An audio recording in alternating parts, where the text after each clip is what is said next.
On September 8, 2025, Chinese President Xi Jinping addressed a virtual summit of BRICS leaders, a gathering that included Brazil, Russia, India, China and South Africa.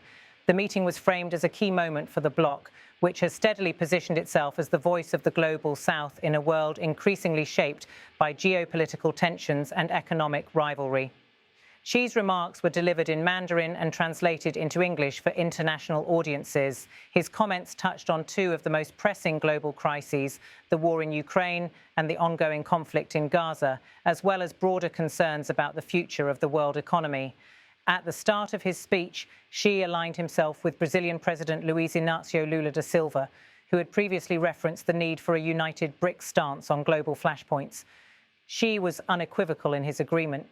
Xi Jinping said, President Lula referred to the Ukraine crisis and the conflict in Gaza. I agree with Brazil's position, as I'm sure we're all united on these matters. This declaration was notable given that the 5 BRICS countries have often held divergent views on foreign policy. Xi's assertion of unity, especially on conflicts as divisive as Ukraine and Gaza, was intended to send a message of cohesion and solidarity from the bloc. As his address continued, Xi shifted his focus toward the global economic environment. His words carried a tone of warning aimed at what he characterized as unfair practices by unnamed powers. Xi Jinping stated, as we speak, transformation unseen in a century is accelerating across the world. Hegemonism, unilateralism and protectionism are getting more and more rampant. Trade wars and tariff wars waged by some country severely disrupt the world economy and undermine international trade rules.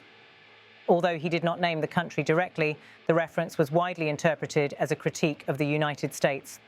For years, Beijing has bristled at US tariffs on Chinese goods and Washington's emphasis on reshoring supply chains. Xi's comments underscored his long-standing narrative that Western protectionism threatens global stability, while BRICS nations represent openness and fairer development. In this light, Xi called on BRICS members to assume a leadership role. He reminded his audience of the bloc's origins and its role as a collective of emerging economies standing outside Western-dominated institutions. Xi Jinping declared, at this critical junction, BRICS countries standing at the forefront of the global South should act on the BRICS spirit of openness, inclusiveness and win-win cooperation. For Xi, the language of inclusivity and cooperation contrasted deliberately with his portrayal of Western powers as isolationist and self-serving. His framing sought to present BRICS not only as an economic club, but as a political movement capable of reshaping the international order.